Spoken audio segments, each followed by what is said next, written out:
무엇을 하든지 먼저 하나님의 뜻을 알고 또한 하나님의 뜻에 대해서 뜻을 따라서 우리가 수고의 땀과 눈물의 기도가 있게 하십시오. 그것이 바로 우리가 복된 길을 가는 것입니다. 그렇지 않으면 우리 주님께서는 모래 위에 집을 짓는 사람처럼 어리석은 자다라고 예수님께서도 말씀하십니다. 마태복음 7장 26절과 27절입니다. 우리 한 음성으로 같이 읽겠습니다.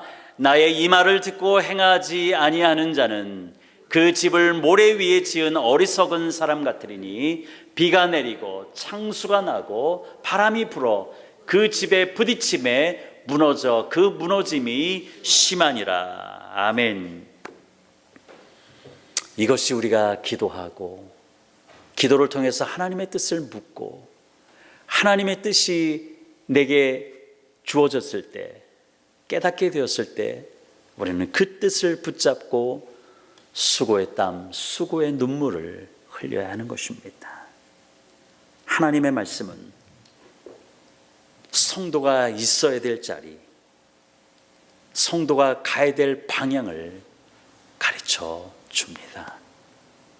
이것이 우리가 하나님의 뜻을 물어야 되는 아주 중요한 이유인 것이죠. 하나님의 말씀, 하나님의 말씀은 우리의 삶의 위치가 어디에 되고 우리가 어느 방향으로 정해서 우리가 나가야 될 그 삶의 방향을 가르쳐 줍니다. 우리는 분명 하나님의 백성입니다. 하나님이 함께 하시는 주님의 자녀들입니다. 그렇지만 우리는 연약합니다. 목사인 저도 연약합니다. 넘어지고 우리가 긴장하지 않으면, 주님의 능력을 붙잡지 않으면 언제 넘어질지 저 자신도 가늠할 수 없는 것입니다. 분명 하나님의 백성이지만은 우리는 연약하기 때문에 내가 가야 될 길을 가지 못하고 내가 있어야 될 길이 있지도 못하고 이리저리 방황할 때가 있습니다. 그런데 내가 잘못된 자리에 서 있거나 혹 내가 잘못된 방향으로 내 인생의 걸음을 걸어가고 있다라면 하나님은 당신의 백성을, 당신의 자녀를 결코 내버려 두지 않습니다. 그냥 내버려 두지 않고 하나님께서 우리를 붙잡으시고 하나님의 마음, 그 마음으로, 안타까운 마음으로 저와 여러분의 인생을 붙잡아 주신다는 것입니다. 왜 그럴까요?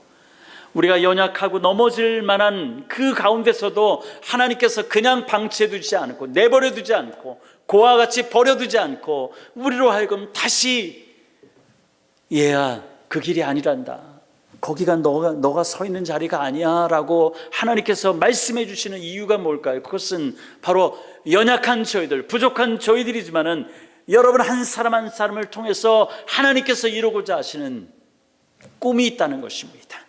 그 꿈을 나이와는 상관없이 하나님께서 여러분 한 사람 한 사람을 통해서 이루기를 원하신다는 것입니다.